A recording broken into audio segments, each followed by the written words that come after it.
To read the notice? Yes, sir. All right. Pursuant to Governor Baker's March 12th, 2020 order suspending certain provisions of the open meeting law and the governor's March 23rd, 2020 order imposing strict limitations on the number of people that may gather in one place, this meeting of the Yarmouth Finance Committee is being conducted via remote participation. All votes during this meeting will need to be conducted by roll call. No in-person attendance will be permitted, but every effort will be made to ensure that the public can adequately access and participate in the proceedings as provided for in the order. Public participation will be permitted by allowing members of the public to join this meeting via Zoom or via the telephone.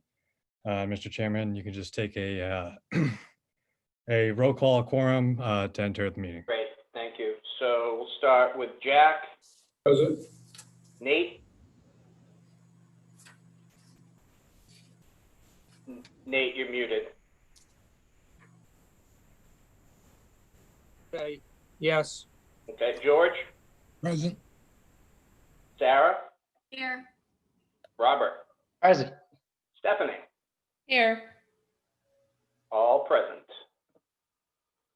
I believe we have some minutes to go over from 2 weeks ago, and last week there was revision to the 16th of September's minutes. Has everyone had a chance to review those? My name's spelled incorrectly on all of them. Good point.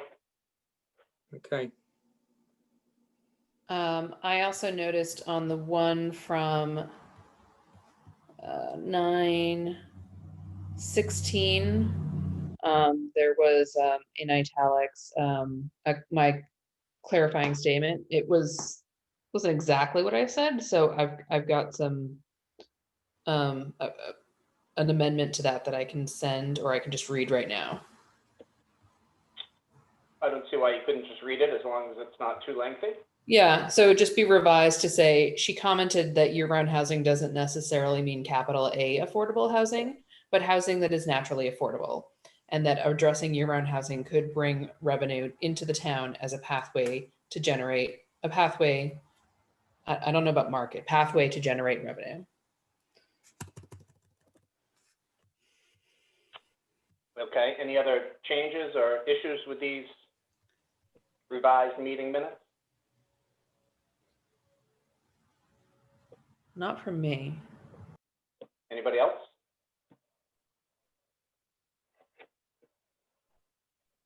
Okay, seeing none, can we get a motion to accept these minutes? Motion to accept as amended? Second? I'll second. Okay. Jack? Aye. Nate? Aye. George? Aye. Sarah? Aye. Robert? Aye. Stephanie? Aye. Myself, aye as well. Moving on to the next set of minutes, which was the 23rd. Everyone had a chance to read those? Mm-hmm. Any discussion, any changes or issues? This is George. I just want to correct part in the finance report that comes from S&P. The statement seemed to suggest that we had a AA rating.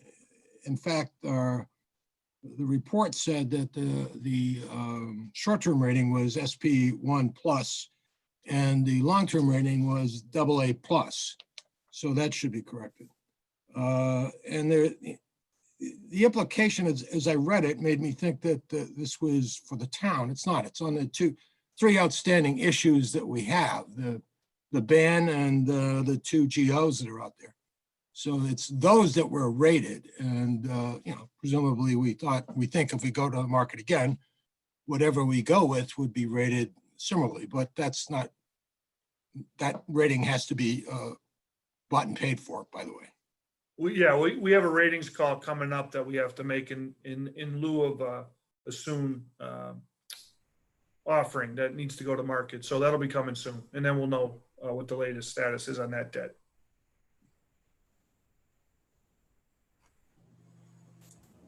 Okay, so we'll get those changes made, I believe. And we'll abstain from a vote for this time. There's one other thing too. Okay. Andrea's name is misspelled, so I'll get my changes emailed to Beverly. Great, thank you. Moving on.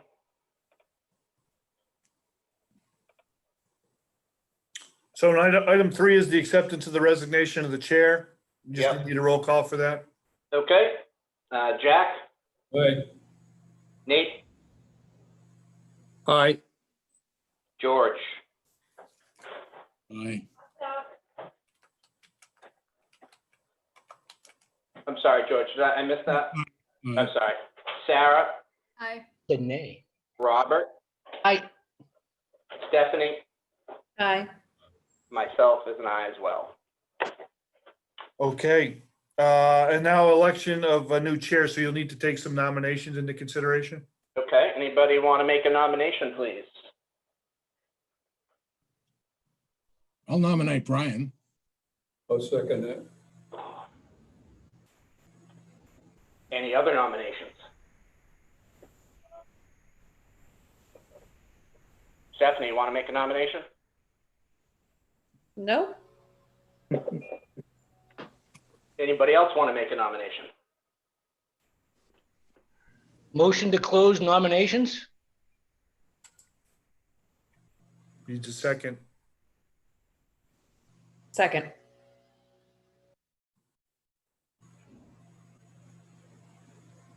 I think we need to have a discussion about this.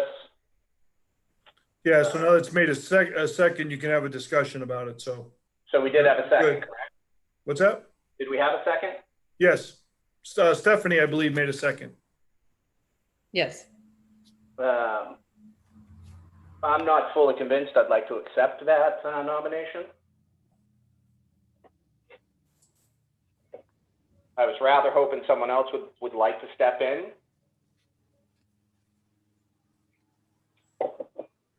Dan, what's the situation here? Well, I mean, Obviously, I don't have to accept the nomination. but- oh, you don't, but you could also put a caveat on that with I mean, I believe as your vice chair, you could put a caveat to say that you'll serve in that position for a definite period of time, being XYZ number of weeks or meetings or whatnot. Yeah, I really need, I'm rather busy and I just need to have a more concrete understanding of what the commitment is before I make any kind of commitment to this board. And I really don't know I don't know what the commitment is. So perhaps Dan and you and I can have a discussion about this at some point. Sure, yeah, if you want to do that, if you want to, what's the appropriate word? If you want to have the nomination for now withdrawn and we can table it to the next meeting, that's fine. Why don't we do that? I mean, I'd prefer not to accept it and then have to, resign abruptly. I don't think that does anybody any service. So Yep. that doesn't make a lot of sense to me. So we'll table this until next week, put it on the agenda. We can have a motion to table, that's fine, yeah. Do we have a motion out there? I'll move we table it. Second? I'll second it. Okay. Jack, Aye. Nate, Aye. George, Aye. Sarah, Aye. Robert, Aye. Stephanie. Aye. Okay, so that has been tabled to next week. Moving Okay. on to the personal board. Yeah, so we need a member of finance to be on the personnel board. Personnel board, okay. So we need a nomination, I'm assuming? Yes, Anybody want to make a nomination? I Anybody have like to- volunteer? Line because my wife serves on it. Ah, I see. Okay, Before we get into nominations, could someone just describe what the committee does and what the Yeah. responsibilities so are? the Good point. personnel board is, it convenes, recently it's been convening, I believe, about once a month. And what that does, it's the board that oversees, if you will, any changes, alterations of job descriptions for town staff. And also if there was ever to be a new position created, that board would review that and adopt it, and it would then be responsible for coming up with the grading system that position would exist in. Recently, for instance, we've had some minor changes with a variety of pre-existing job descriptions. So many times, the administration comes in with some 5, 6, or 7 different amendments to a job description, and the board takes a look at it and they either approve it or disapprove it. And in general, what we're doing is modernizing. Many of the job descriptions that come in front of the board haven't really been modernized in sometimes many, many years. So it's when a position opens up, there's an opportunity for that job description to be considered. So right now there's a grade of office assistants that's under consideration now. So, but the level of commitment as it relates per month is maybe an hour or less. We try not to, have a too burdensome of a meeting. There's usually only 1 or 2 items at a time on the agenda, if you will. So. And what time's the typical meeting? Yeah, so it's usually in the later part of the afternoon. So it has been, in part of the workday. So if you were, in the work environment, 7 to 5 or 8 to 5, that might be problematic for the group. But, if you're available, like once a month to step out on that, that would be helpful too. Okay. Do we have a volunteer perhaps, as opposed to, making a motion to? Yeah, you could have a volunteer. Nominate. Somebody thought they could do that. Yeah.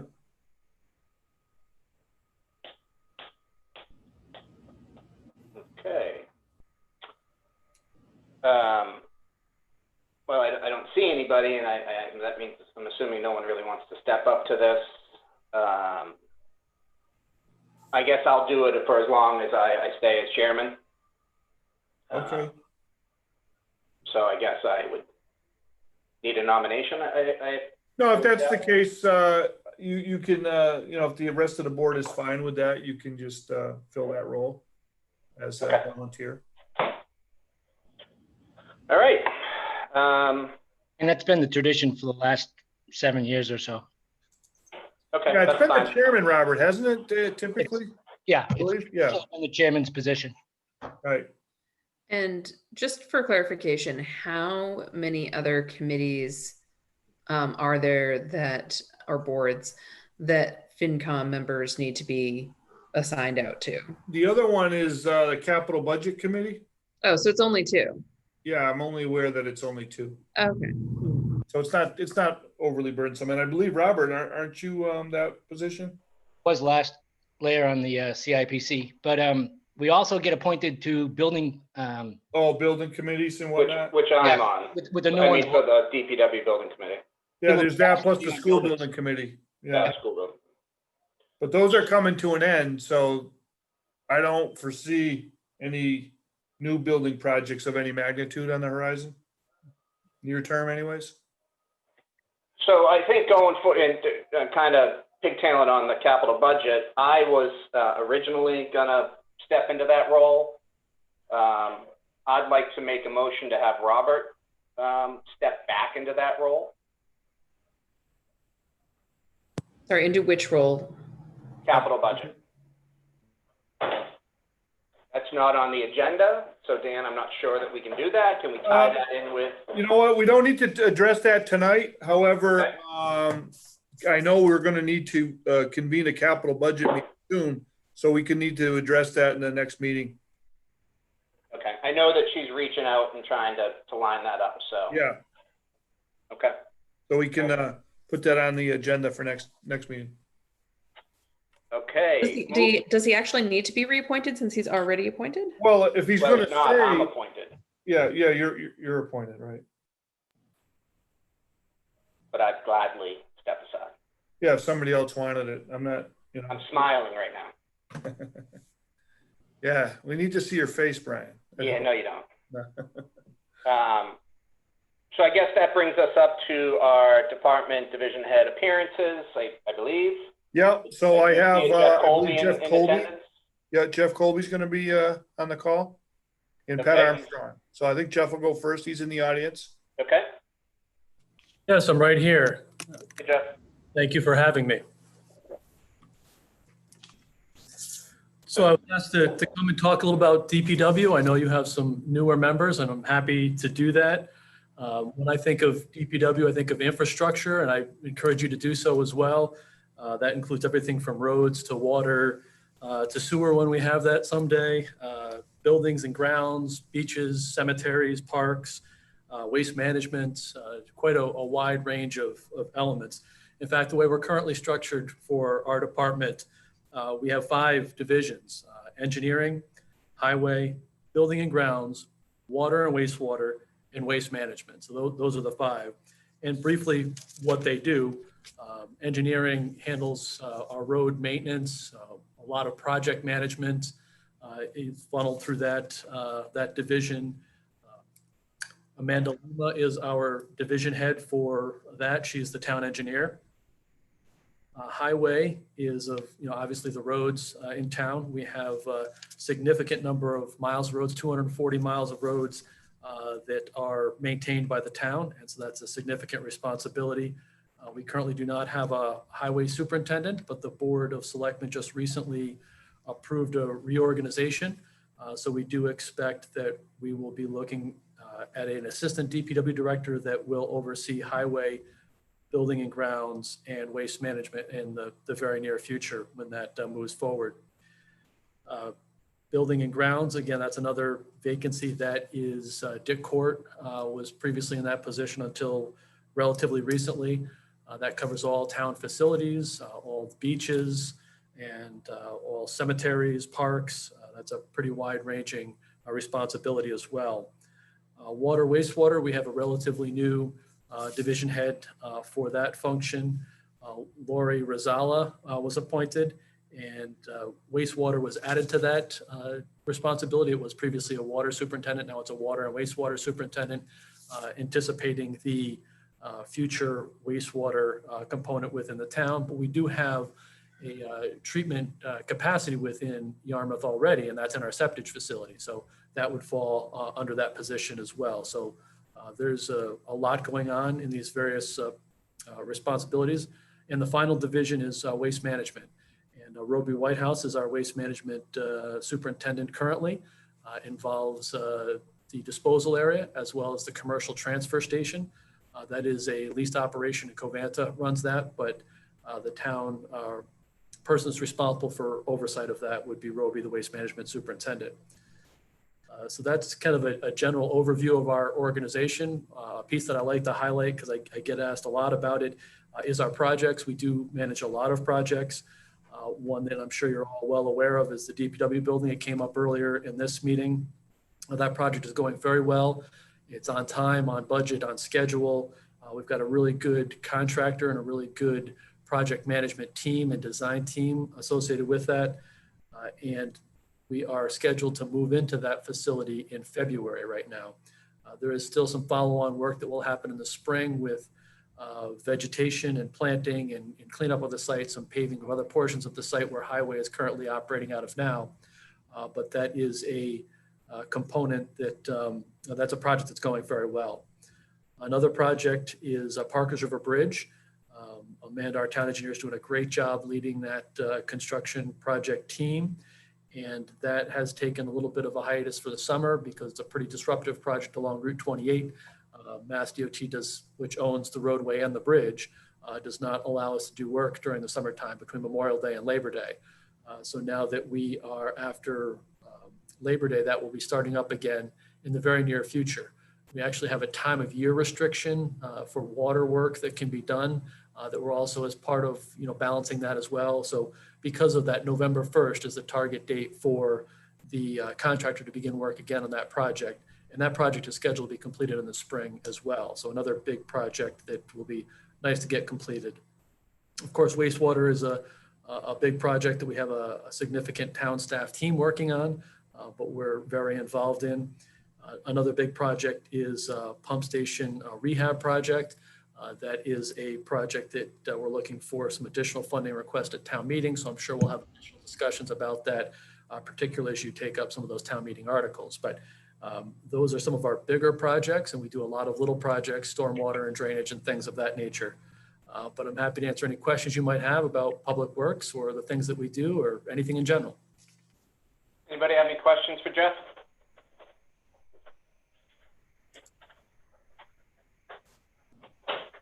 Okay, seeing none. Thank you, Jeff, for showing up. We appreciate it.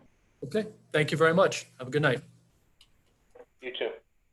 Thank you, Jeff. The next department head is Pat Armstrong. Hi, Pat. There it goes. Good evening. Good evening. Nice to see you all from downstairs, coming in from my office. My role is Director of Community Services, and as such, I oversee 4 divisions, the libraries, the natural resources, which includes waterways and animal control, the senior service center, the golf department, and then recreation. And we also carry the lifeguards as part of the beach operation. So Jeff and DPW handle the booth attendants, the cleaning, the restrooms, and the trash pickup that happens there at the beach. I've been in this position for about 3 years. COVID hit this department pretty hard.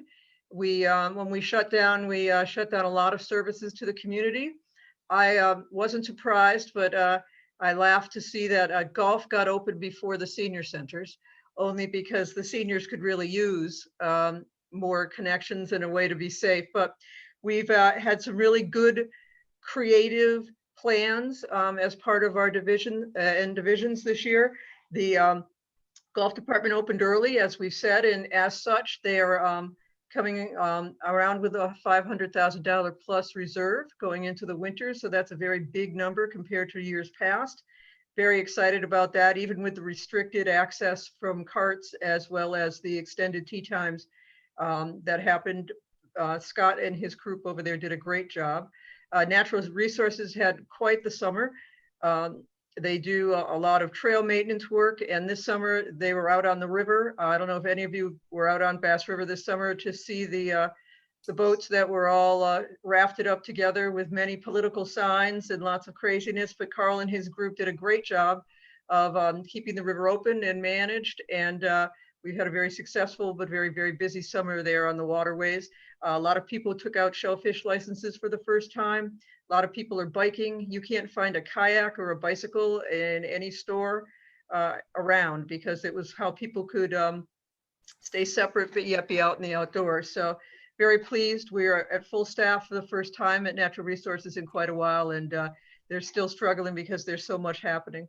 The Recreation Department, which consists of Amy Howell and an administrative assistant, they were able, with their summer staff of many years, to open camp this summer, and we had 100 full-time children and 50 half-day children each week for a shortened 7-week season in the summer.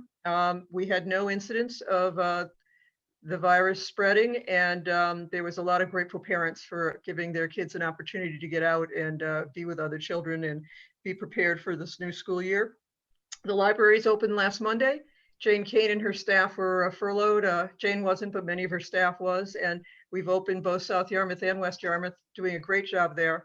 And we did a lot of curbside pickup for books. And once the CLAM system opened up again for ordering of books, we were able to do some back ordering. And if people couldn't get out to the library, we actually did some deliveries to people's homes who utilize the library quite strongly. And I do assist a bit. As I said, the beaches were an interesting dynamic, as any of you who went. We were full staffed. We were able to keep the staff on until the week before Labor Day, when many of them were going back to school or thought they were going back to school, and then they were gone. So we didn't have guards at Labor Day this year, but we're pleased. We had some incidents, but no fatalities at the beaches. We were able to assist a lot of people, and there were some that were disappointed, but we did the best we could to get as many people on the beach as we felt was safe and possible.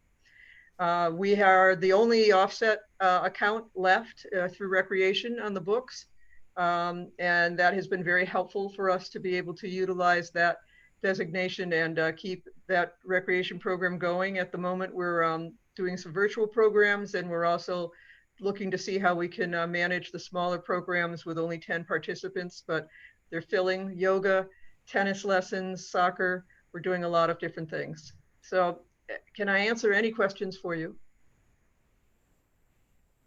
I have a question, Pat. Um, Hi, Stephanie. Hi.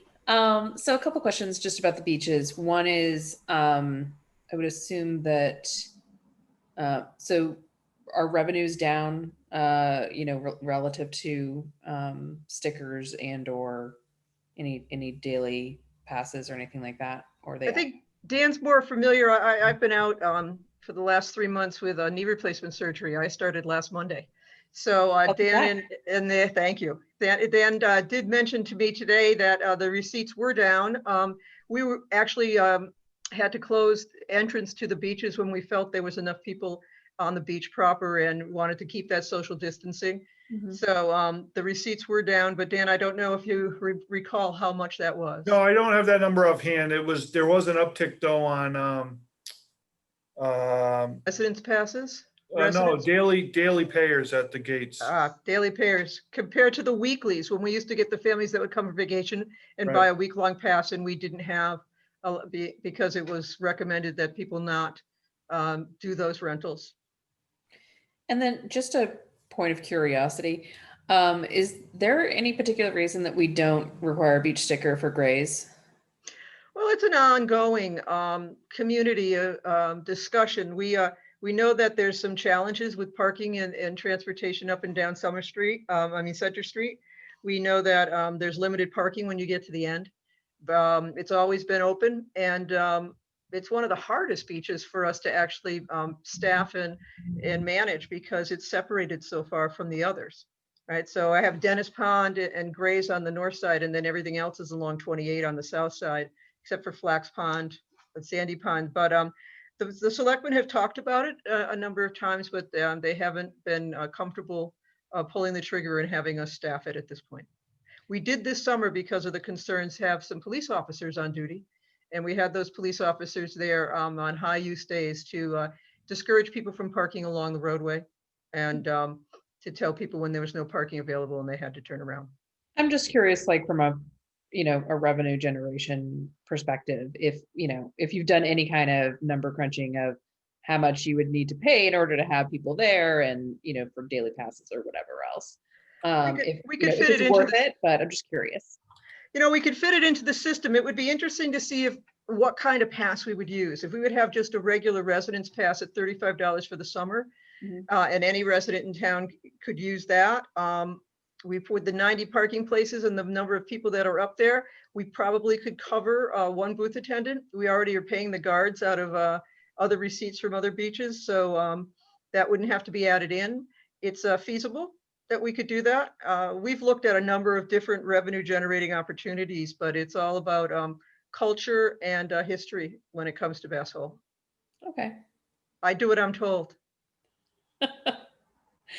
Well, yeah, if it would just end up being, something that would end up costing, maybe it doesn't have any value in it, but it was something I was just wondering in terms of revenue generation. Whenever I go down to, Corporation or Mayflower in Dennis, and I see, just like the town of Dennis, just like making money hand over fist. They do have nicer beaches, but it always just sort of makes me think about that. And then the other question I have is, the boardwalk is beautiful, love it. I see we have all the planks, people's names on it. Have we ever thought of trying to do more in terms of, railings or, other things to get people to be able to sort of buy their name and again, increase revenue? We still have planks available. So we haven't expanded to other things. We do have benches that we're selling, and you'll see a lot of the memorial benches that are there. We'd like to stop when it starts looking more like a rabbit haven than it does for sitting in comfort. But there's 130,000, 128,000 in that reserve account from selling of the planks, and those monies are set aside. So if we had a really bad winter and bad storm and we had to, we could have monies to repair it. We also made no commitment to replace the planks if they become damaged or lost in a storm. But we have a beautiful boardwalk at Bray Farm. We have some other opportunities around town. We just want to be careful that we do it in a way that's tasteful and not overwhelming. And we've maximized our benches. That program happened before it fell under my jurisdiction. And so we've really maximized that. So we're adopted tree programs. We have a lot of opportunities for people in town to do that. Probably not advertised as well as it could be. Yeah, I was just going to ask, how do we get the word out about that? Well, I need to deal with Jeff because it's really his department that would have to maintain and select sites and put things together. And so now that staffing's getting back up to a higher level, we'll have a better opportunity. And we've become very aggressive in our marketing in social media, as well as the updates to the website and the great job that is going there. And now we have a new consultant in who's really helping us bring Channel 18 up so that people would actually want to watch it. And the music is shocking. I They mean, don't it's want to really watch it right music. now? Yeah. So we could certainly reach out and find some ways to do that. But they're small pieces, you know, $175 a plank. It took 12, 13 years to get up to that revenue stream of 130, but we're there. So it's little bits at a time. Yep. Okay. Well, thank you so much, Pat. Thank you. Any other questions for Pat? The senior center, Yes. What about the senior center, sir? is there any timetable for reopening it? Well, the Coast Group, which is the senior center directors from all around Cape, met today, and some are getting just about ready now to open up. We've had a few things there. Because federal taxes were extended till July 15th, and we have the Shine program, we were able to, in the nicer weather, set up on the portico outside and have our Shine counselors do those taxes to get them in on time. We've also had public health nurses come in and do some toenails and other things that are done that are kind of a health issue. We worry, due to the age of the building and how it's laid out, how do we flow in and out of it and get people in smaller groups that are safe. We're looking to do programs online on Channel 18, and we're getting our people committed to actually do videos of workout programs and the yoga programs that they were doing at the senior center. We also have a virtual part to go on, but at this point, we're not ready to open up completely, though the staff is back in and has been working for the last couple months. So it's getting colder. There's an anticipation of possibly a surge in the virus of any group in town that we're concerned about spreading the virus. It would be our seniors. So we would we want to make sure that the health department has truly vetted any plan that we have. And at this point, we haven't worked out all those specifics. Me again, Pat, just do we have a Had your sense? turn. I'm sorry. I'm sorry. You've already had your turn. You'll have to move on.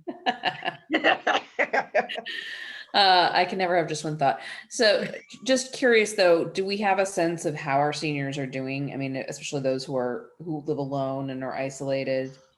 We've had a few wonderful things that we've been able to do. We fed a breakfast and a lunch 5 days a week throughout the summer. We partnered with the school system. So as they were giving out paper bag lunches to the kids every day at the school, we were doing it at the senior center, and we were serving over 120 lunches. We also hooked up with the military family nonprofit that we're providing boxes of lunch, food for a month, and those were on, and they had a list of veterans that needed that support. We have, through our social worker and our case manager there, the list of vulnerable seniors and we've make weekly, if not more, phone calls to check in on them. So we've been in touch with everyone who's within our system that we have a contact name and number for. And Elder Services goes and is still doing Meals on Wheels. So all of those groups are still being serviced every day out of the Yarmouth, and our kitchen at the senior center is open for the Meals on Wheels prep. So we've done a good job really reaching out and trying to make sure that seniors aren't isolated and alone. And we've done a couple of online conference calls with different interest groups, which has been fun. I think the World War II guys who are studying World War II had a couple of calls. I know that there's a hoarding group that's done online. and people are working with them. So there's been an effort to do additional and creative programming. Thanks. You're welcome. Anybody else?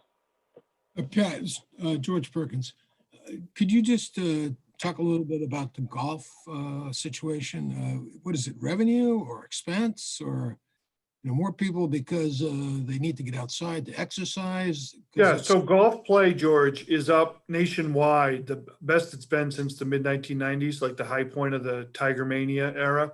So that's one issue. The second issue related to that is that we were the first golf course on the Cape to open publicly as it relates to allowing non-members to play. So while all the other towns either were shut down or were only allowing members to play, we were inviting the public in, and they were playing almost universally at Bayberry. So Bayberry has been like a booked slate all the way through the year, and that's a money-making monster right there when it's under full operations. And it got kind of supersized a little bit when the tee times schedule went back to normal. When it first opened up, it was every 15 minutes you could let a foursome out.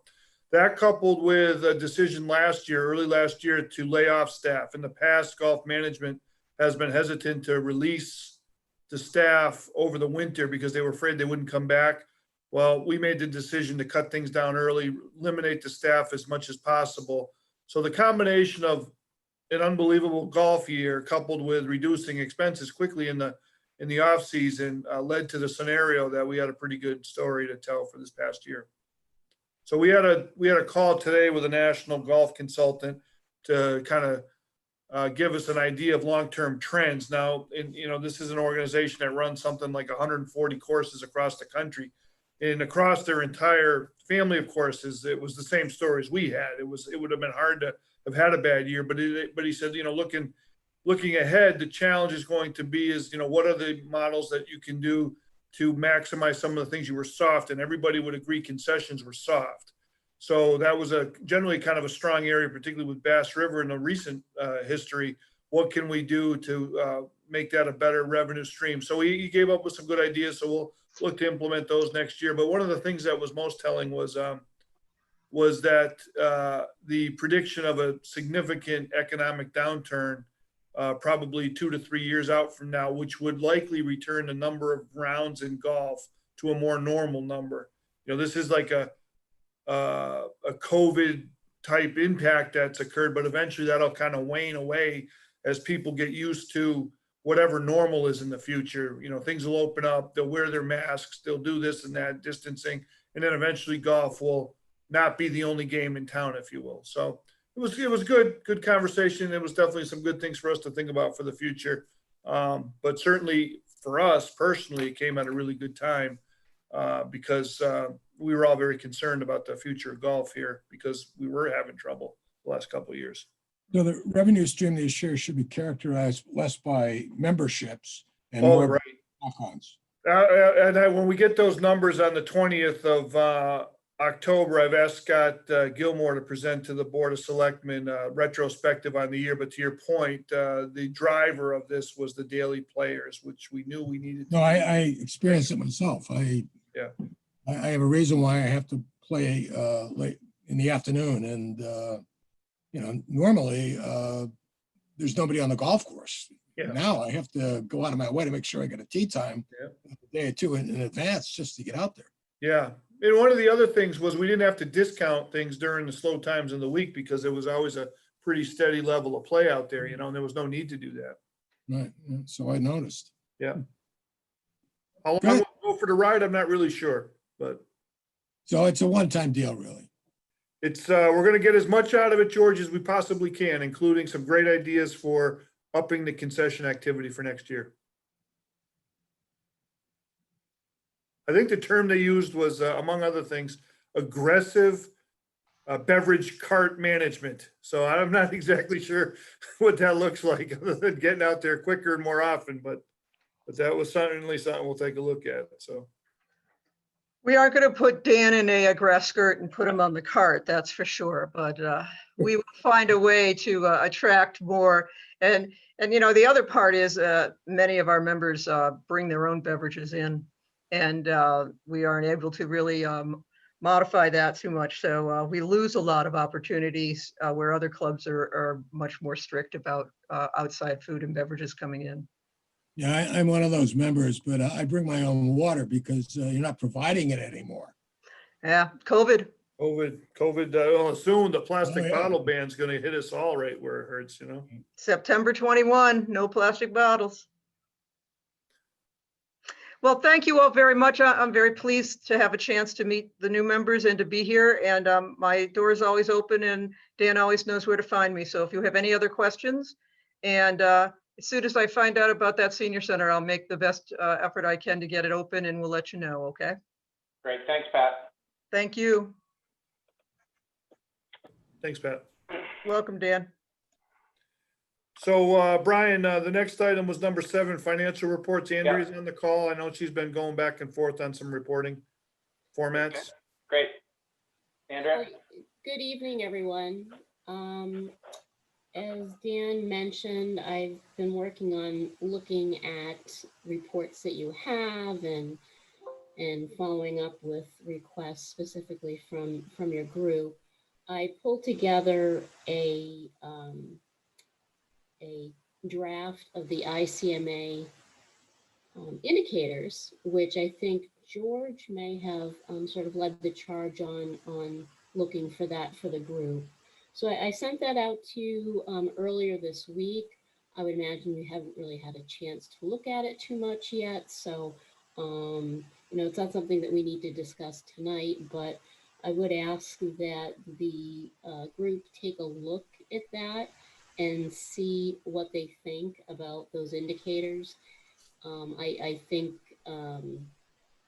the 12 items would provide you some great information, and that's updated on an annual basis. If you like the information, if you like what the indicators are providing, we could then go in the direction of taking that information, obtaining that information for the other 14 communities on the Cape, or whichever communities you consider comparable to Yarmouth, and we can update that information in that format as well, so that you can then see, well, how are we doing compared to the communities on the Cape?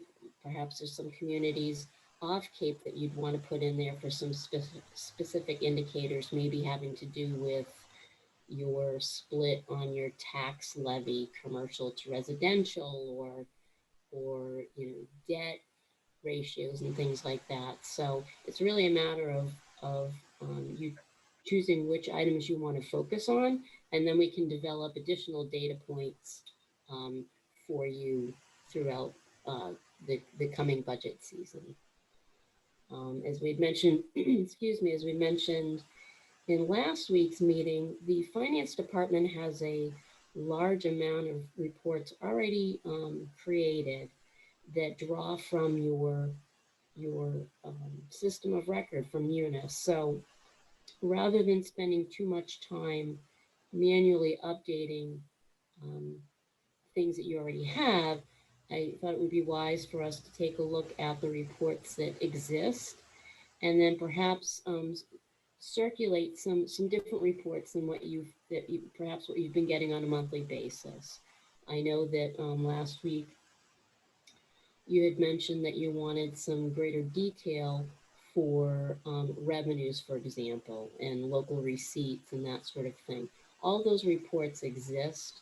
So what I'm looking to do now is to work with Ed in the finance department to look at the library of reports that you have, and then from there, based on feedback from your group, work on creating some graphs to go along with those reports, just to provide you another way of looking at things quickly. So it's not just columns and columns of information. So, but I didn't know if anyone had any initial feedback on the ICMA indicators, if there was any questions you had specifically as to, how things are looking, but, there's a few other data points that I need to update for you, but they weren't as easy to obtain And I wanted to get the overall package out to you as quickly as possible. Andrea, first of all, I want to thank you. I found it very interesting.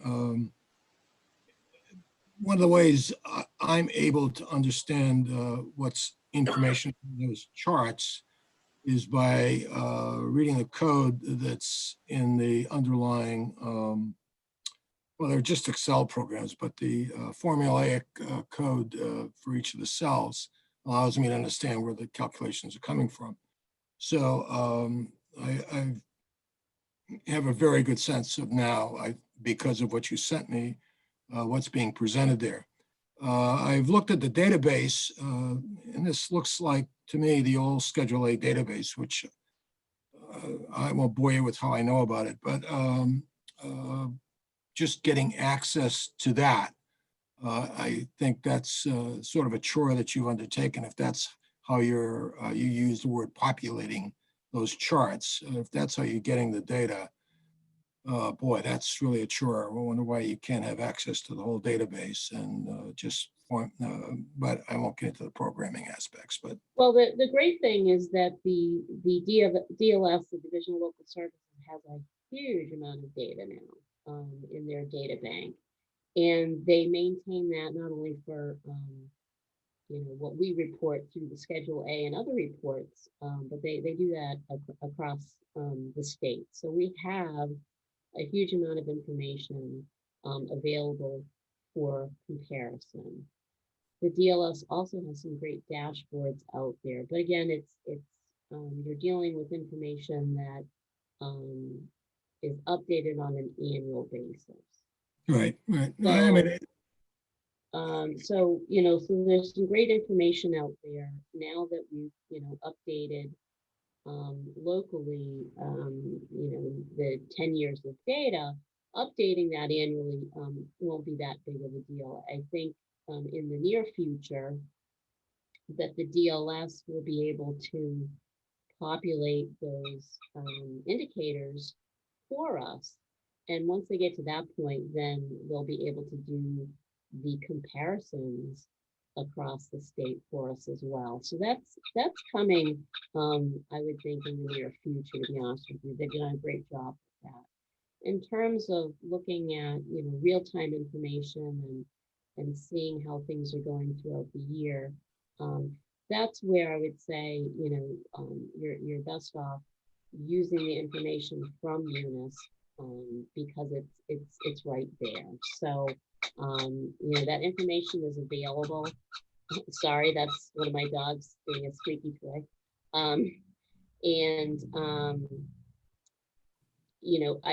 think we can come up with perhaps 3 or 4 reports that you might want to see on a regular basis that we could run for you at any time that would have all the information from Yarmouth in there, with the addition of throwing in some graphs as well.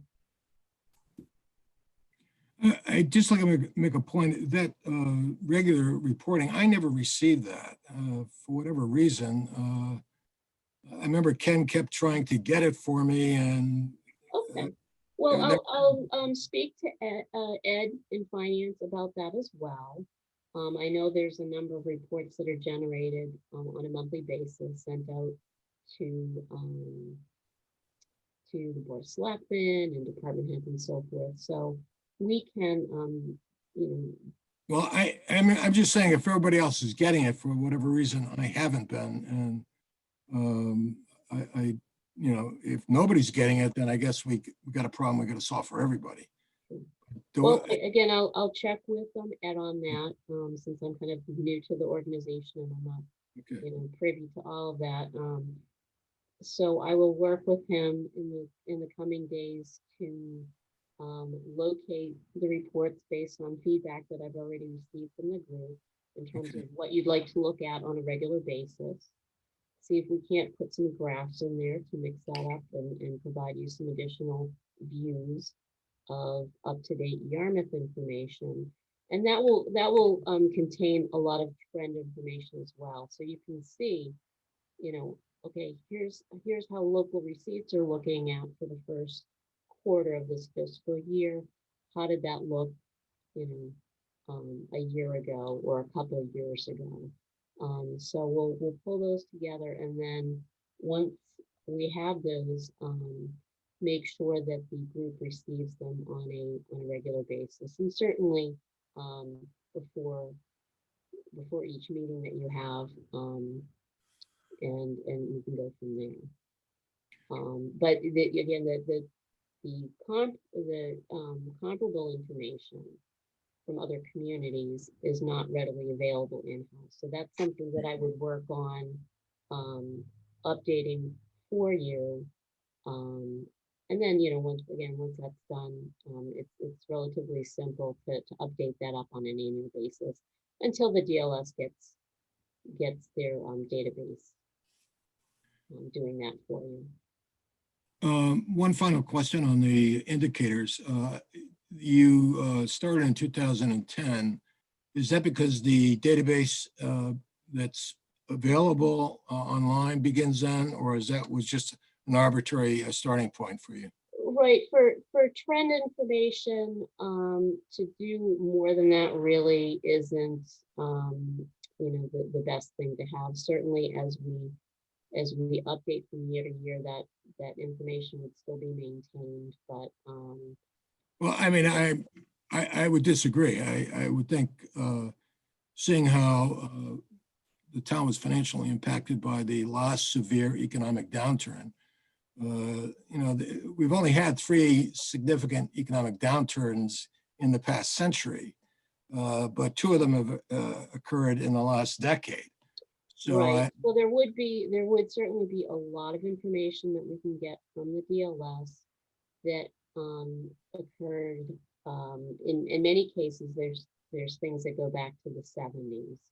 I mean, I would argue that would be, you know, Right. unnecessary. So But- what I would suggest is that we add, for example, another column of data if you wanted to look at, say, you know, 2008 period or something like that. So that certainly could be added as well. The information is available. Okay, that's all I was wondering. It was just, Yeah. you were trying to demonstrate to us what was available and not show us all the information, just what we could see. So, all right, that's fine. I'm not suggesting it needs to be done. It just would be useful. And Right, and there could be, you know, there could be certain indicators or certain, you know, data points that would be, you know, something that you'd want to see a much longer trend for. But typically, even for the financial statements that are issued for municipalities, they cut off with a 10-year window. Okay. Official statements for bond issues and so forth. That's typically, you know, once you get past the decade, it gets to be quite a bit of information for people to look at. well, again, I wanna thank you. I'm sorry, go ahead, George. I just want to thank you for doing that work. It was, Yeah. Sure, I you're thought, welcome. very, It's the informative. indicators are great. The ICMA has had those indicators out for many years, well over a decade, and it's nice to see that the DLS has brought that in to an environment that we're more used to dealing with. I did provide a link to the ICMA website through the email that I provided the other day. And I encourage everyone to take a look at what's available on that website, as well as the DLS data bank. And also the GFOA has an awful lot of great information. The ICMA has spent the last several years trying to obtain data, not just in Massachusetts, but across the country. And I think they have as many as 80 indicators out there. The difficulty is that there's not been that much participation putting that information into the ICMA's database, particularly from where we are in this part of the country in the Northeast. So not as popular. So it's great to see the state has taken the initiative to bring that sort of open data connection for all of us here. Andrea, I just wanted to piggyback on what George was saying. I think it'd be really great and instructive to see that chart that's in in that packet that shows the uncollected receivables as a percentage of the tax levy. I'd love to see it for the tech bubble and then the financial crisis, just to see how long it took to recover timeframe wise from those two debacles, just to give us a reference as to a hope and a prayer as to what we could read. Sure. Cover here. I think it's really would be helpful to just, that's really the only one I'm kind of intrigued in, because you see that giant spike as a percentage of the receivables, or the tax levy rather. I'd just be interested to see what it looked like in 2008 and in 2002. Sure. Anybody else have any questions? Yeah, so I'm just curious. So what are we thinking about here in terms of next steps, Andrea? I know you discussed coming back next week. Are you looking for us to email you which indicators we think would be useful? How do you want to kind of go ahead in figuring out what's going to be useful for everyone? Would it? Well, yeah. So the 12 provided in the package are sort of the adopted standard, if you will. So I think it would make sense to continue to populate and look at those and start to see what each of those means to Yarmouth specifically. What I'd like to do is certainly just start discussing what the results are. We could put in a rating, if you will. There's an option on there, is the trend positive, neutral, or negative? And get that ready for your next budget cycle, so you have that handy, and just make sure that people understand what each indicator is providing. There's some great narrative in there. We can add some more onto some of the tabs that really didn't have too much. Some things are self-explanatory, other things aren't. But if you'd like, I'd be happy to then obtain the data for those indicators from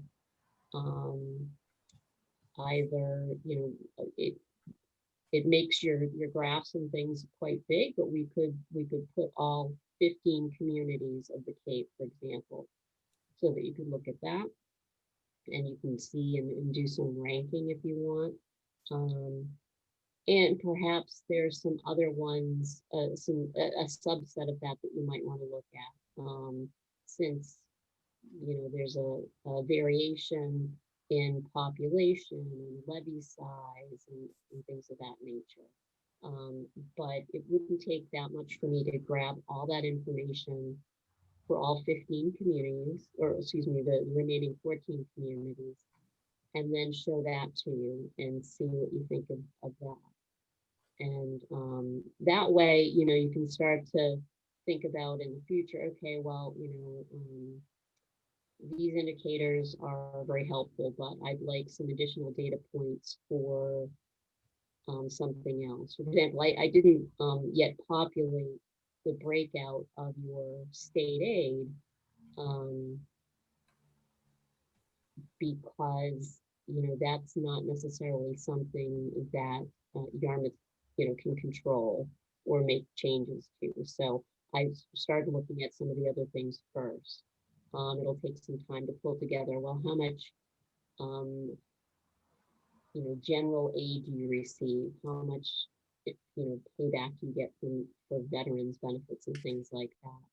That may not be as important to you comparing that to other communities, because perhaps there aren't as many veterans in one community versus the other, that sort of thing. So there's going to be some things that you want to key on, and then at that point, if there's more data that you want to drill down to, that's going to be a good, that's going to be a good jumping off point for you, rather than throwing a bunch of reports at you. The hope is to sort of, focus the group on key things and then go from there. So if you'd like to see some now comparables, that's something I'd be happy to work on. I just, didn't want to go down that route and unless it's something that the finance committee has been looking to do and, hasn't been provided as yet. So, you don't have to decide that tonight, but give that some thought. And then certainly as you look at the indicators, if you feel that we need to sort of pull together some terms or definitions and things like that to help folks follow what is there, we can do that as well. It's really up to the group. I'm here to help you. Yeah, I'm just trying to get a handle on what the sort of agenda is. Like next week, would we meet and go over this in greater detail? And drill down. How are you planning on tackling this? Or Dan, how are you planning on tackling this? Well, I think what we wanted to do was get a set of basic parameters that the board wanted to see on a weekly or regular basis, probably more likely on a monthly basis would be a detail that would have any meaningful aspect to it, because it's not going to change week to week, but at least agree what those parameters are. And we would then every month have those available to you, like the first of the month or whatever you wanted to do. So we're just trying to get to a point of agreement as to what you want to have reported on. Right. I know we've said that about 3 times now. What I'm trying to get is how are we going to decide what those are? Are we going to Well, submit? it's up to the committee to decide. So if you want something, George wants another thing, Nate wants something else, Brian wants something else, we'll put it all together and that's how it'll go. I mean, procedurally. Yep. We're going to have a discussion. Right. You don't necessarily, it's not anything that you need to vote on, but certainly you'd want to have an idea as a group. So you can give me what your instructions are and we can go from there. So I will just to kind of move things along here for you, Stephanie, I will finish updating the missing data points from the key indicators so that we have the full 10 years of data in there. I will, I think, for the group as well, I will pull out a couple of other key data points for from earlier, around 2008, and I think George or Brian said 2002. And I can add those in there as well.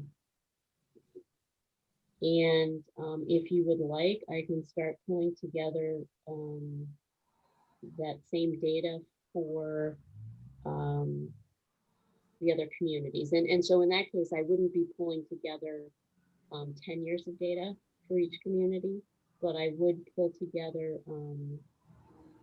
the most recent information that's been reported so that you can see how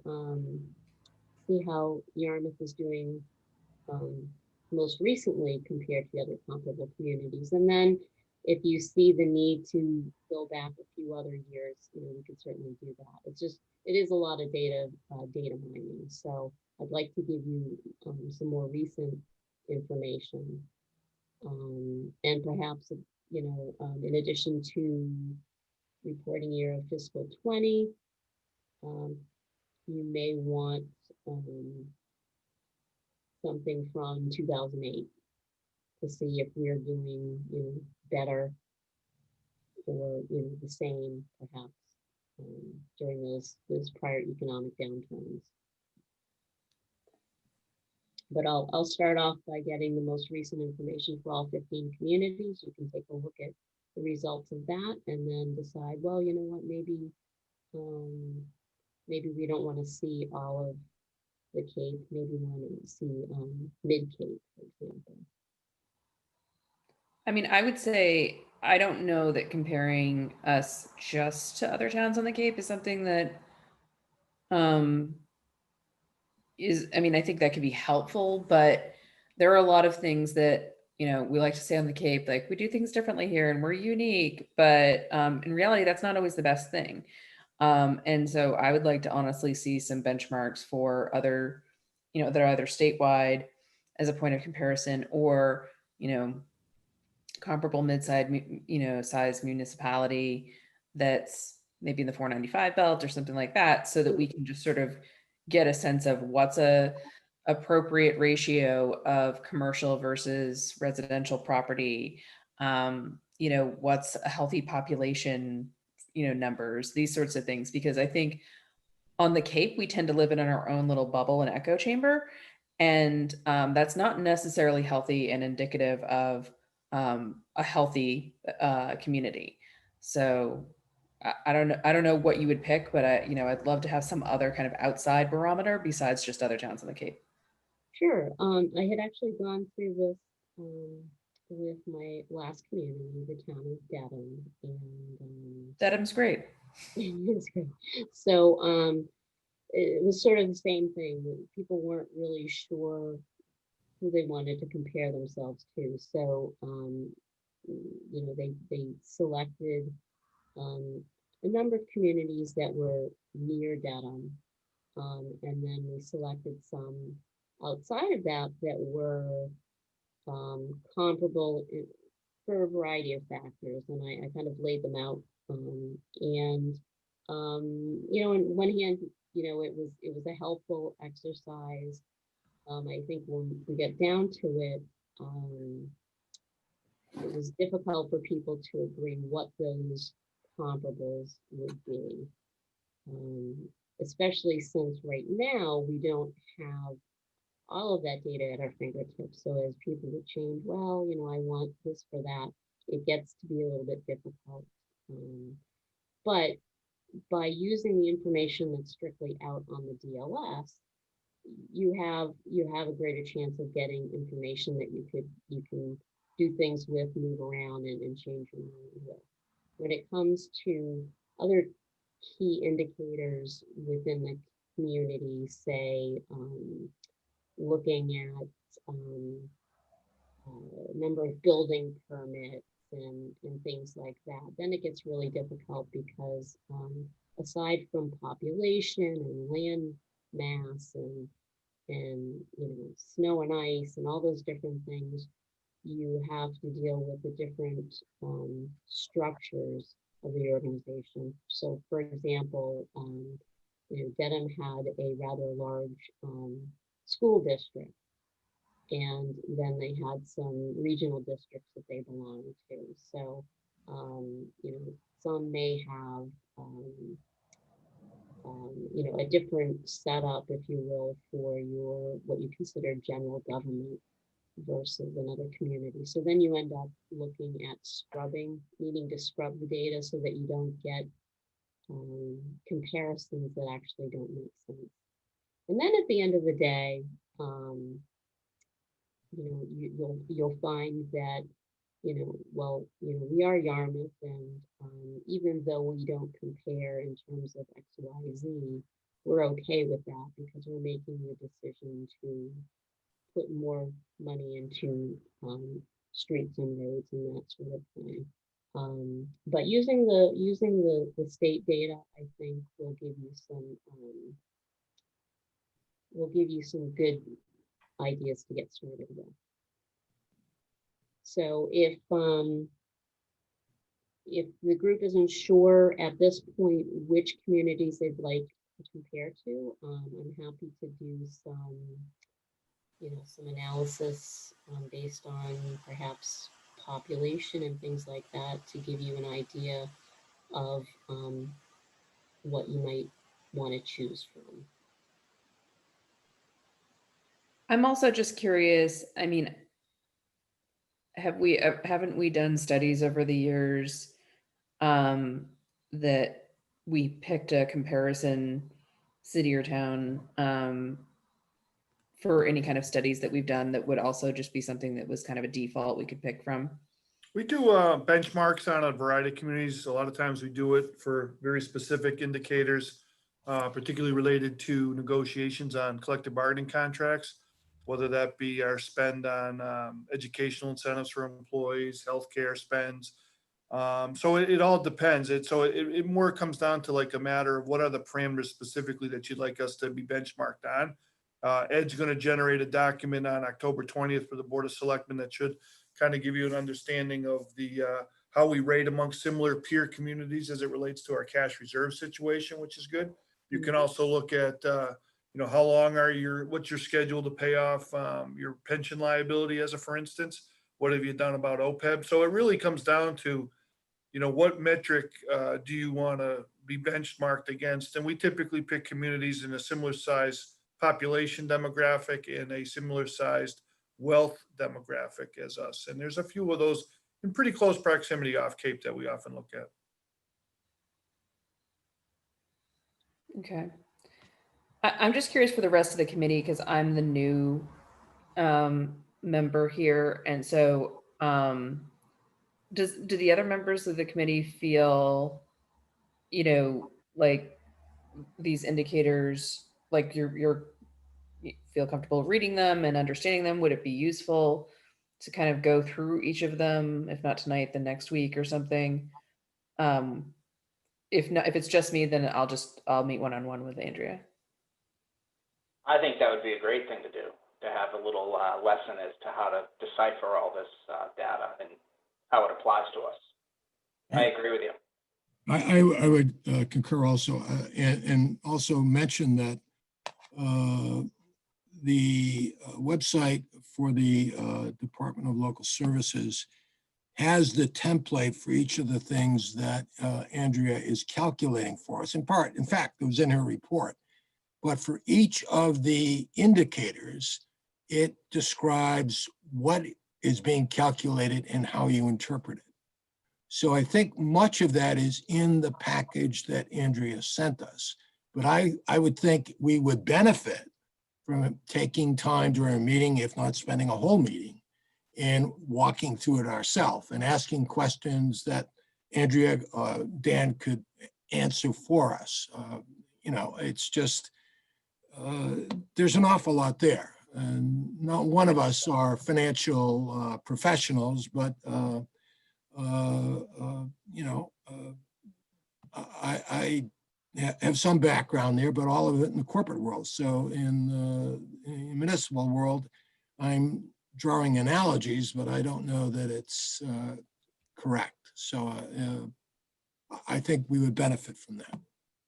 Yeah, I am glad to hear that because I think for me, I want to be a good finance committee member by knowing what questions to ask.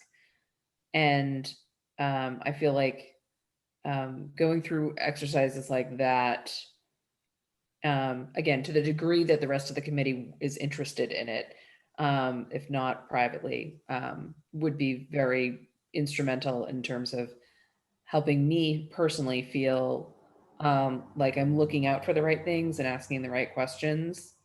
So let me propose this. Andrea said that she could do more. I thought there were a couple of the indicators that you don't have complete, Andrea, right? There's one or two charts that are. Right, I didn't have the specific, what do they call it, population cohort information. Well, here's what I'm proposing. Yeah. Once you can get that done, so you'd have to tell us when you'll have the time to get that done. Then you come back to us with it and we spend a session going through it. Then we'd be learning how to interpret it, but we'd also be learning about it with respect to Yarmouth. And I think that would be a fruitful meeting spent, for me anyways. I won't speak for everybody else. Dan, is this something that could be done not in the context of a finance committee meeting? Well, so what the original plan is for the individual members that had a desire to have some items tracked, or if you will, was to communicate with Andrea on the side through email outside of deliberations, just one-on-one with Andrea. And she would put that feedback together, and that would make like the compendium of what everybody's asks were. But once we got that set, the idea was then to just put it forward to you once a month with updated information. It wasn't designed to be changed every week or this or that. It was more a matter of each one of you, based on what I've heard over the last 18 months or thereabouts, have had different indications of what you would like to see some of the stuff that we generate on a regular basis, but in a fashion that is a little bit more visually easier to understand, as opposed to like just data tables, if you will, which we tend to be very heavy on. And then the other issue that came alight, especially in the light of COVID, was trending. Like, how are we retrospectively in comparison to years gone by? And I think, we talk about this obviously a lot here inside government and management, but our financial situation going into COVID, and now at this stage into COVID, almost a year into it now, is much better than it was a decade ago, or maybe 12 years ago, when there was a massive amount of layoffs to make the budget balance back then. Plus, we also have done a better job over recent time identifying the various sums of money. I want to say probably back 12 years ago, there was a lot more like primitive or paper ledger type accounting principles. Today, it's all been automated. Ed's done a great job of being able to have his hands at the entire list of historic articles that have been done. And what we have been doing is there's a bylaw in the books that says that articles that have not been expended within 2 years should be retired. And that money gets either repurposed at town meeting or goes to free cash. And we've been doing a really good job cleaning up old articles. And that might not necessarily have always been the case gone by, because you just kind of lose track of some of these articles. It is an impressive amount of money that has been tied up in historic articles that have been passed at town meeting for various reasons. And I want to say the number might even add up to a sum north of $1 million. So it's important to be able to have your fingertips quickly at these things so they don't become lost in the institution. But it also, by paying attention to these good practices, it continues to ensure that we can generate, for instance, free cash numbers like we recently have. So the answer, Brian, in a long way, but a short way, is yeah, we can do this to the extent that you want to get it done offline, and then just bring them forward once a month for you to take a look at. And then in that case, it becomes like something you've reviewed it on your own, much like the Board of Selectmen. If you have any questions, it can be a standing item on an agenda for future agendas. I just truly think that there's so much information. I look at one of the slides where it talks about assessed values, residential versus commercial. Yeah. Residential is just grown exponentially. Commercial is flatlined or dead. How do we interpret that? I'm sure Robert has an opinion on that. Well, so one of the people we can bring in, I think, which would be really good, is to hear from, because he does a nice job on this, and he did a presentation for the board, as he does every year, is Andy Machado, the town assessor, and he'll give you an update. So we had some pretty significant growth in the residential sales market, but the growth that he's posting is from 2019 sales. So conceivably what happens is in 2021, we go into like a dark period, and yet people will say, well, geez, my value is still holding strong on my house. Well, that was because it would be reflective of sales in 2020. So it's always a year behind in real estate, but he's certainly somebody that can give you a good perspective as to, I know Robert talks about this a lot, as we all do, is like the erosion of the commercial market here in town. And what happens if we continue to do nothing on that topic related to wastewater? We had the data done by the Donahue Institute that indicated, continual avoidance of the wastewater issue will further erode that commercial market. And you already see that on 28 with properties that have gone into disrepair, and it's almost financially infeasible to do anything with them because of the wastewater issue. So the minute you can put a connection pipe to a wastewater system for a very frankly, a pretty good sum of money, that's not like building $1 million septic tank system, your dynamic changes dramatically overnight in that whole commercial arena. So, but to your point, Brian, there's a lot of things that we measure. What we're trying to get down to is, what's that dashboard look like that you want to measure, that you want to see, that you want to have as a check into the health of your community type of idea. Okay. So, but I think though, what we're referencing, and I don't want to sort of volunteer Andrea to do anything she doesn't want to do or didn't sign up for, but I think that in order to determine what that dashboard looks like, there are at least me and maybe a couple more of us who feel like it would be instructive I agree too. to go through those before we determine what they are in order for us to be able to make informed recommendations of what those should be. Whatever you want to Am I do. Just- Summarizing that correctly, guys? No, I agree. Yeah, I Okay. could certainly use some help deciphering Yeah. a lot of this. And maybe that's something we should have known coming to, before we came to a finance committee meeting, but I certainly did not. You know, Well, so I would love to know more about what this all means. You know, I think what we're gonna end up with is a pretty good document that would be, to your point about coming on board. There isn't really a good primer that we've given you when you come on board as it relates to, you know, what's meaningful, what is it that we measure, and what do these things actually mean? We kind of sit you in a seat and you learn by a baptism by fire, you know? That's what I was just gonna say, baptism by fire. Exactly. And we're going into such a challenging time. This is a great time for us to make sure that we all are prepared for that. I would just reinforce that by saying, if you look at the website on the Department of Local Services, the Division of Local Services at the DOR, all of these things that are listed there, in addition to these 12 indicators and the data set, and there are several others, are really training vehicles for people who are coming to municipal service. That's the purpose for them being there. So it's sort of like a tutorial for those of us who, you know, don't really do this and are new to it. So I would encourage, Dan, you're the one responsible for this. You sent out the something I'm just to trying to be helpful, George. and, George, what's the website that you keep referencing? it's the Department of, Division of Local Services of the DOR. Yeah. Find it. Can you just email On it? Andrea's memo that she sent us about 3 days ago, she references that, well, actually the link doesn't work, Andrea. If you could correct Okay, that. I will. I'll resend the You, link. it looks like you double copied it. Okay, Okay, so that's the MADLS data bank, data.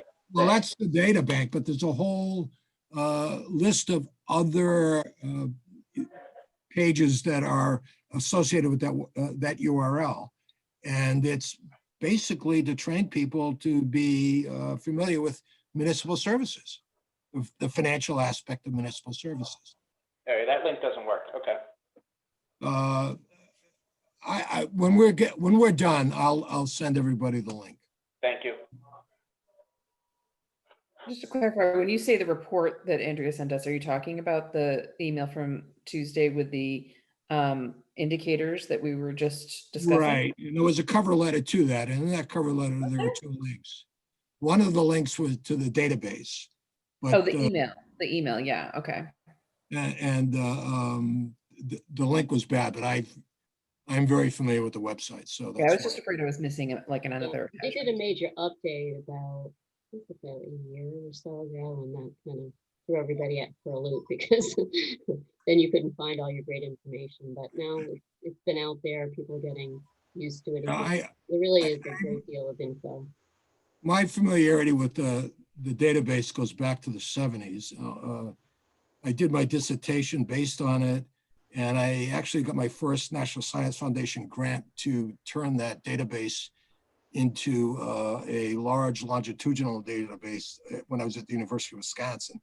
So yeah, I'm very familiar with DLS and what they have. It's just, it's changed so much. There's so much more, and of course, our ability to access data digitally has changed so dramatically over that time.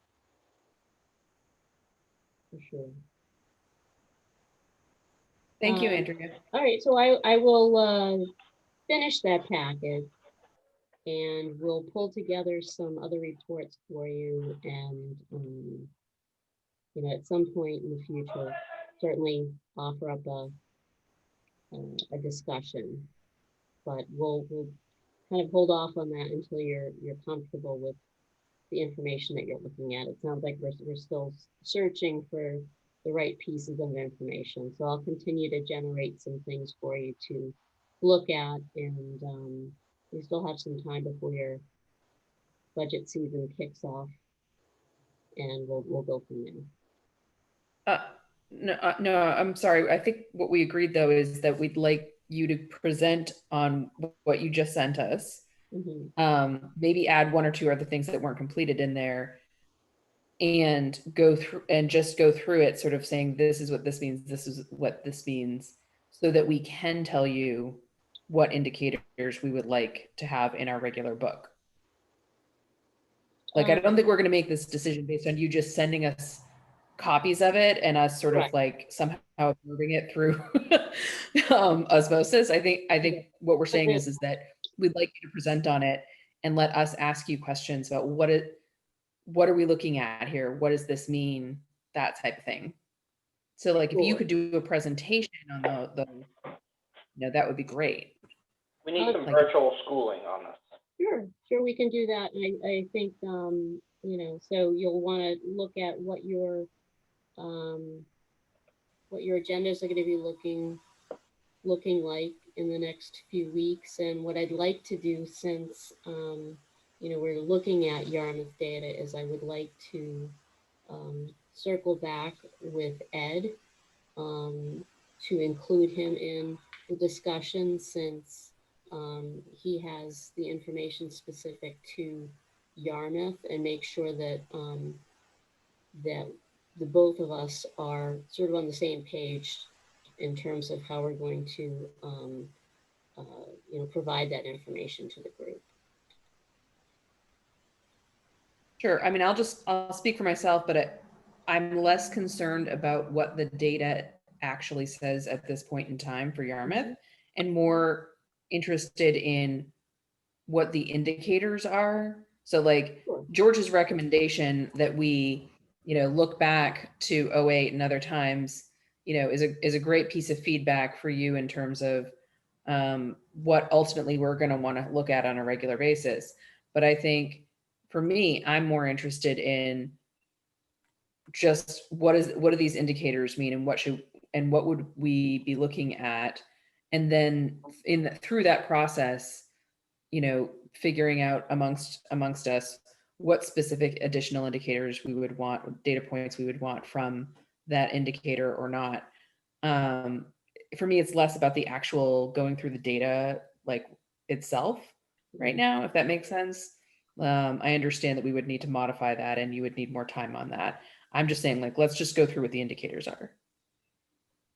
Sure, and then so you're looking at indicators which are going to be sort of a longer view of things. So these types of indicators and data points behind them are things that you're going to be looking at over a long period of time, versus I think there are some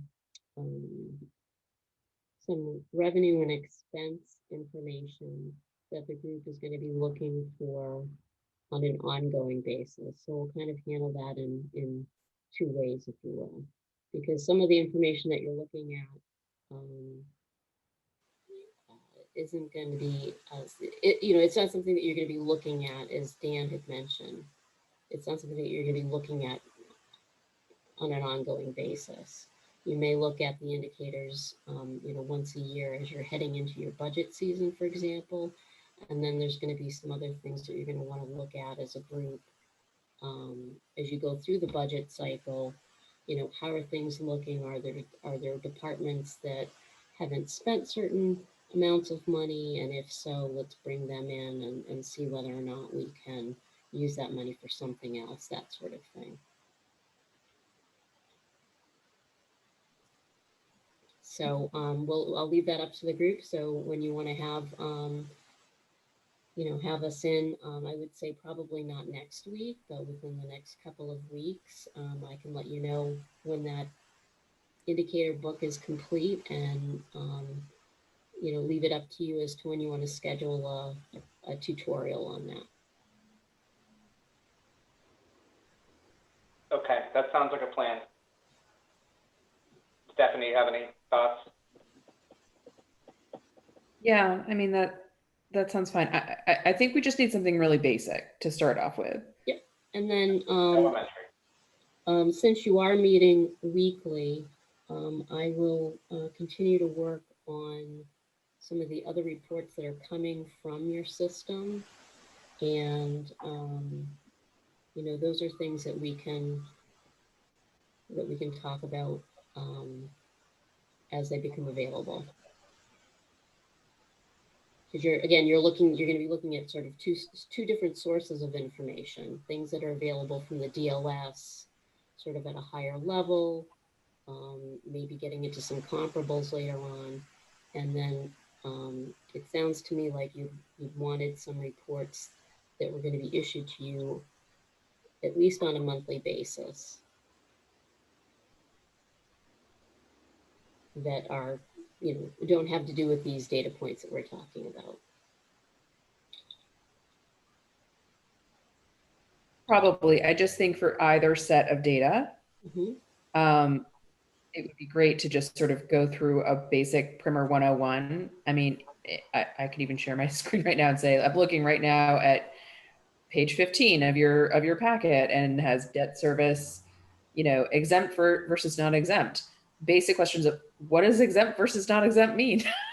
Like, I think that's how do I read this chart? That's what I'm looking for.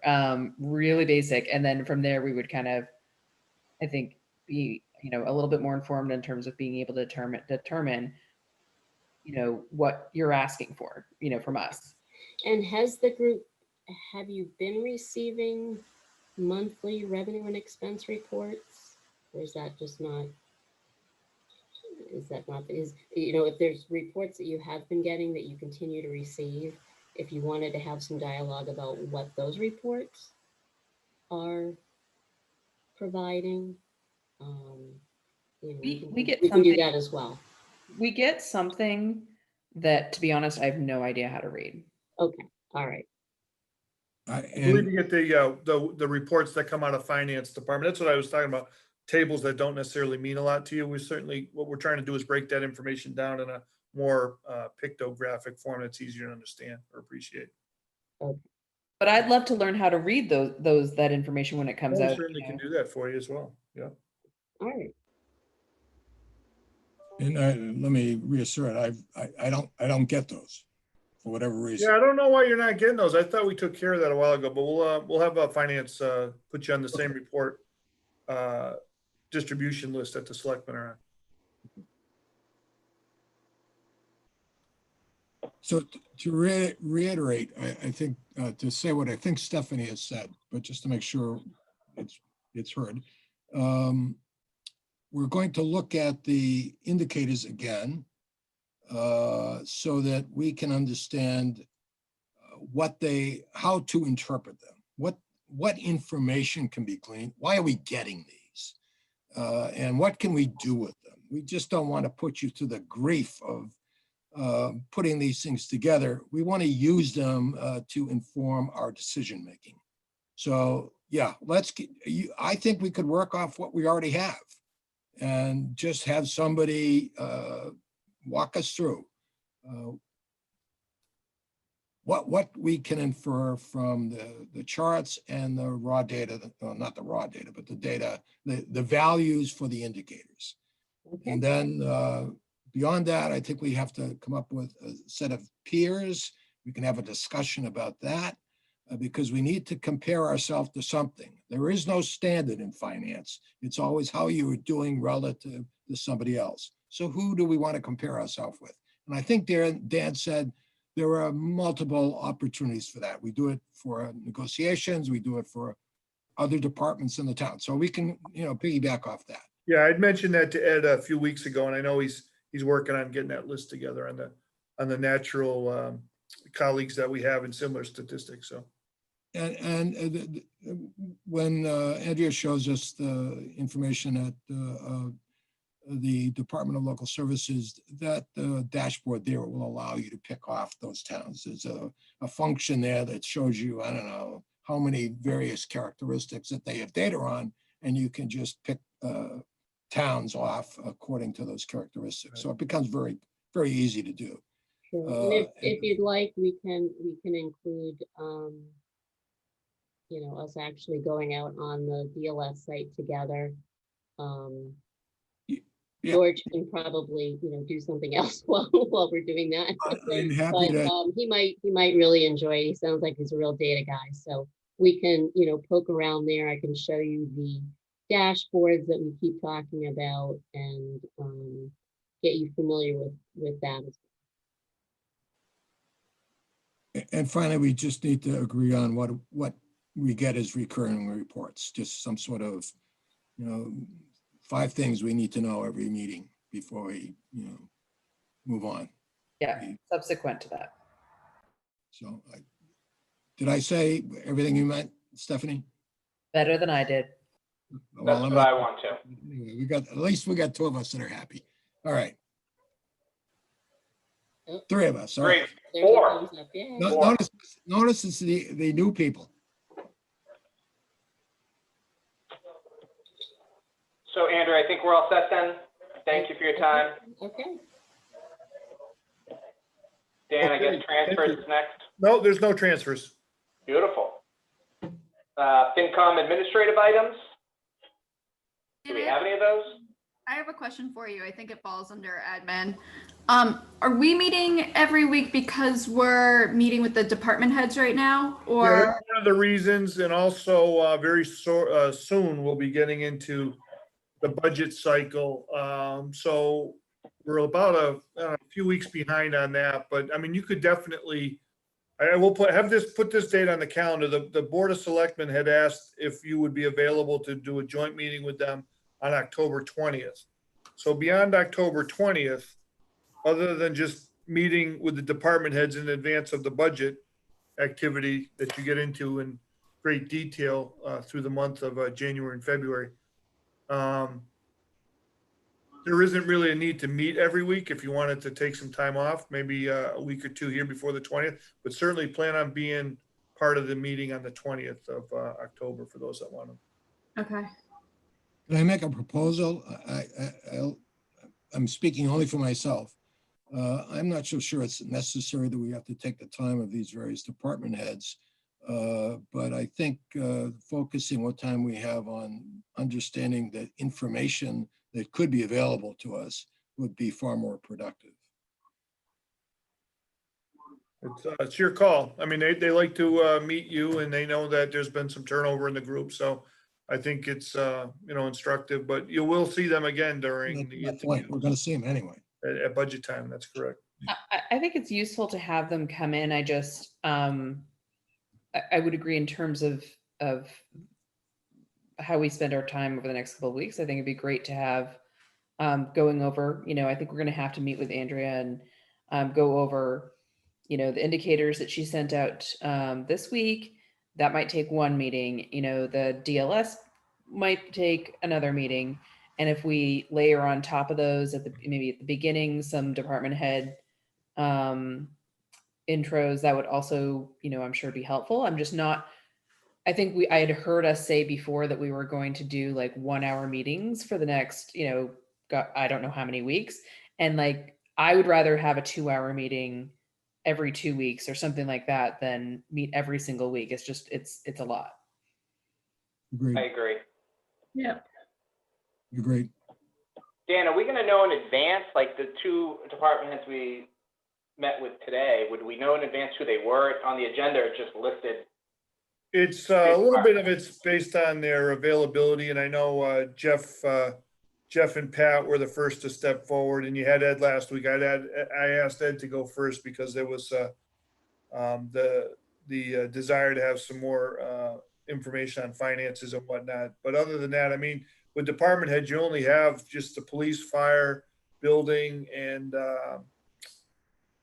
that should probably and Karen Green at community development. So we only have 4 left, so we can do that in 2 meetings. So That's fine. I would think. your call. Whatever you guys want to do. That's we're here to do what you want to do. So I don't have any issue with that. Stephanie, George, anybody else? Sarah, Rob, Robert, Nate, anybody? I'd like to have the remaining department heads come in personally, but as I said, if we can just. I try to tell them to keep it to like 15 minutes to be judicious with the time. So I think they were pretty good tonight. They were fantastic.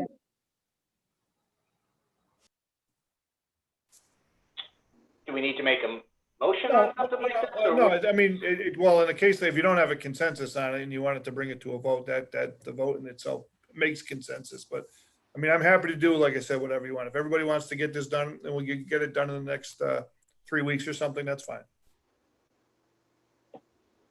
It sounds fine for me, but that's just my opinion. Anybody have an opinion?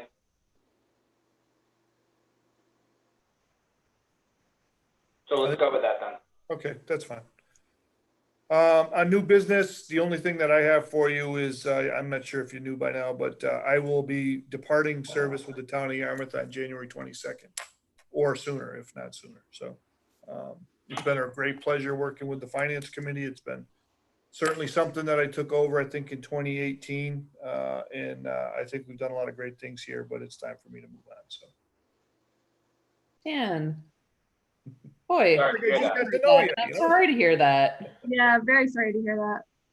I hope greener pastures. Pardon? I hope greener pastures are in your future. There's always green on the other side. Just a matter Yeah. of what green looks like. So. That's a scary notion sometimes. Yeah, but it's time. So it's been a great run here. The town's been great, had a good time. We did a lot of great things here, and the town's really positioned to weather this storm in good shape. So I feel pretty good. So Well, thank you so much for your service to the town. We'll have, I'm sure, lots of opportunities to honor and thank you for that, but very welcome. very appreciated. Yeah. Been a lot of fun. I'm sorry to see you going, Dan. I really think I had a chance to get to know you. George, you know, I'm forever going to remember you as the guy like in the background. I always see books and stuff in your ceiling back there. That's like my best image. I'm gonna have to take a screenshot of that and carry that with me. This was my bat cave in the cellar. It's the only place to let me be. Yeah, no, you guys have been great. I've enjoyed sharing municipal finance with you. And like I said, the town goes based on what you know and what we feed for information to you. And the more you're engaged and challenge us on things, the better it is for all the taxpayers. And it's definitely been a pleasure working with you. So. Well, we still got a couple months with you. Well, we do. You're right. You know, we're got to be focused right now on the budget and town meeting, which is coming up soon. So you're right. All So- right. Not that I would like to just sort of hop over that, but have the selectmen set a schedule for an interview process for you You're know, working on it. I think at the next meeting, they're going to have like a session. I don't know whether it'll be an executive session or whatnot to discuss that, but they're going to start chipping away at that pretty quick. So And do we have an assistant town administrator lined up at this point? we don't. So it's going to be a challenge, but we'll get there. Yikes.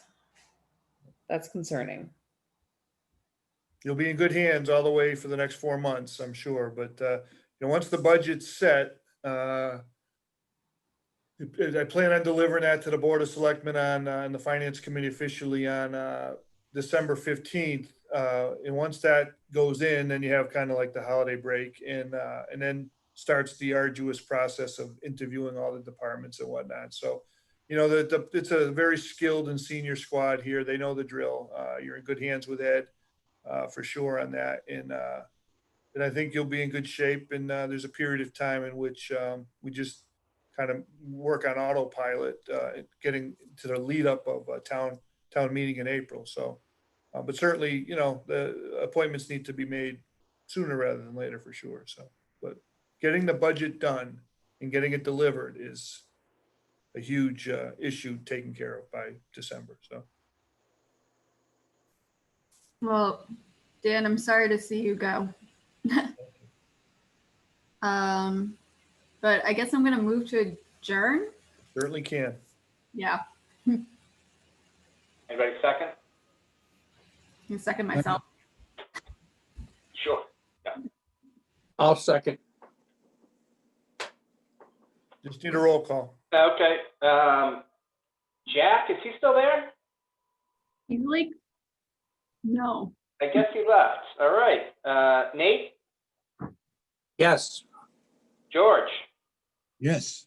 Sarah. Yeah. Robert? I think he left too. Stephanie? Yes. Myself is a yes as well.